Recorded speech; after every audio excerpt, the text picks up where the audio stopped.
1800 hours Pakistan Standard Time. Assalamu alaikum. This is Radio Pakistan. The news read by Aisha Nayab. First, the headlines.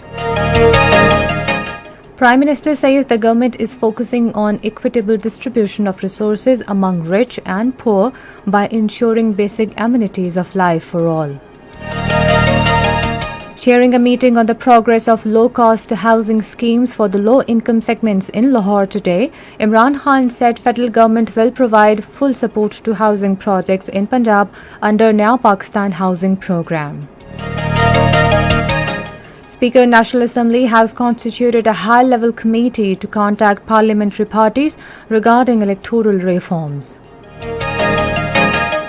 Foreign Minister has emphasized the need for greater cooperation among OIC member countries to combat Islamophobia.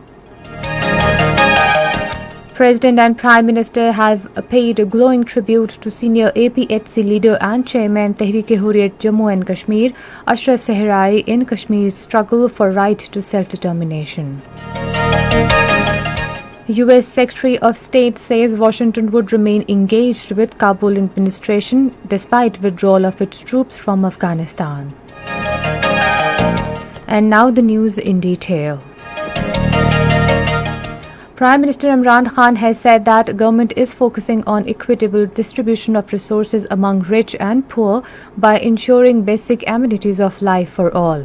He was addressing a ceremony at Raivan today after performing groundbreaking of a housing project under Punjab Peri-Urban Low Housing Scheme. The Prime Minister said the government's low-cost housing initiative is a beginning of a revolution in the country, which will enable the common man, including the salaried class, to have their own houses and boost the construction sector. He said the government is focusing on the housing sector to achieve higher growth and provide job opportunities to the people. Imran Khan said under the Peri-Urban Housing Scheme, the housing units are being built in areas where there was no concept of constructing the houses. Prime Minister Imran Khan says the federal government will provide full support to housing projects in Punjab under the Naya Pakistan housing program.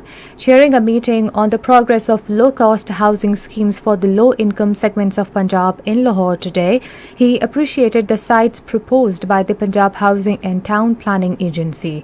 The participants were informed that with the approval of housing rules by the provincial government and encouraging participation from private sector in the construction of houses is being observed. They were also apprised of housing needs of the people, commencements of balloting after Eid and the involvement of the private sector in the construction of houses. Prime Minister Imran Khan is embarking on a 3-day official visit to Saudi Arabia tomorrow. He is visiting the kingdom on the invitation of Saudi Crown Prince Mohammed bin Salman bin Abdulaziz. During the visit, Prime Minister's consultations with the Saudi leadership will cover all areas of bilateral cooperation, including economic, trade, investment, energy, job opportunities for Pakistani workforce, and welfare of Pakistani diaspora in the kingdom. The two sides will also exchange views on regional and international issues of mutual interest. A number of bilateral agreements, MOUs, are expected to be signed during the visit. Foreign Minister Shah Mahmood Qureshi has emphasized the need for greater cooperation among OIC member countries to combat Islamophobia. In a telephonic conversation with his Indonesian counterpart, Retno Marsudi, the Foreign Minister said the OIC should work together for making the international community understand the deep-rooted love and devotion of all Muslims for the Holy Prophet Hazrat Muhammad Sallallahu Alaihi Wasallam, Khatamun Nabiyyin, and the Holy Quran. Shah Mahmood Qureshi said that disrespect towards revered Islamic personalities hurt the sensibilities of more than 1.5 billion Muslims around the world. He noted that such actions are not covered under legitimate expressions of the right to freedom of opinion, which carries certain responsibilities under international human rights law. President Dr. Arif Alvi has asked the concerned stakeholders to prepare a prototype of electronic voting machine for presentation to the Federal Cabinet. During a meeting in Islamabad today, he said the prototype will also be presented to the members of the National Assembly. The President underlined the need for expediting the i-voting process for overseas Pakistanis, enabling them to register and cast their votes through internet in a convenient manner. He said modern voting solutions such as i-voting and EVMs would increase accessibility, speed up the processing of results on poll day, and ensure transparency in general elections.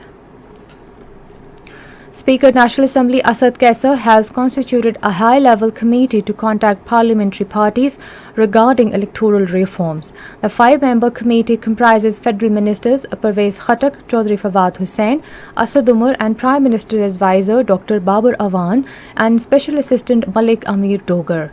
Asad Kaisar said that an inter-party parliamentary committee will also be constituted for electoral reforms and to end corrupt practices in the elections. This is Radio Pakistan. Interior Minister Sheikh Rashid Ahmed has directed Nadra to provide best facilities to the overseas Pakistanis.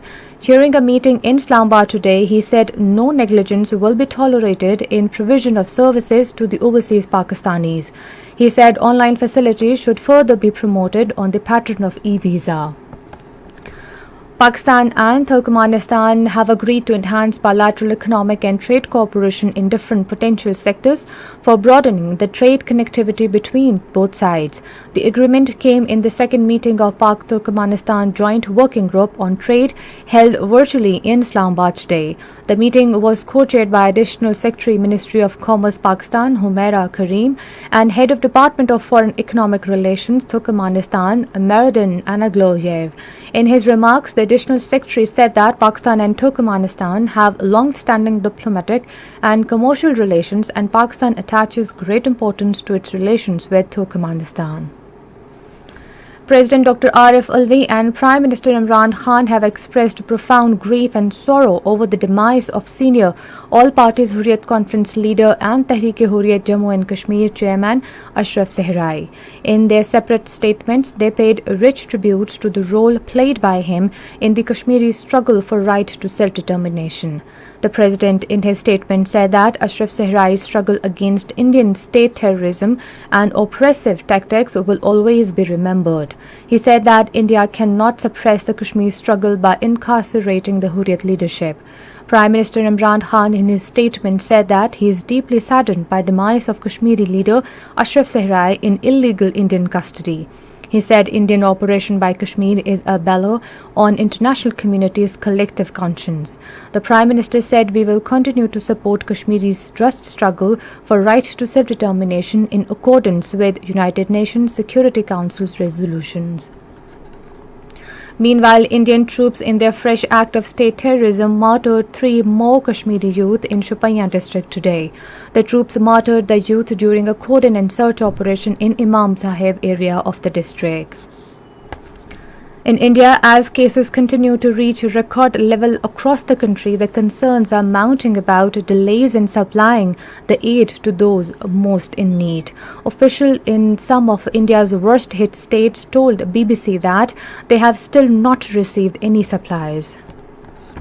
The U.S. Secretary of State Antony Blinken says Washington would remain engaged with Kabul administration despite withdrawal of its troops from Afghanistan.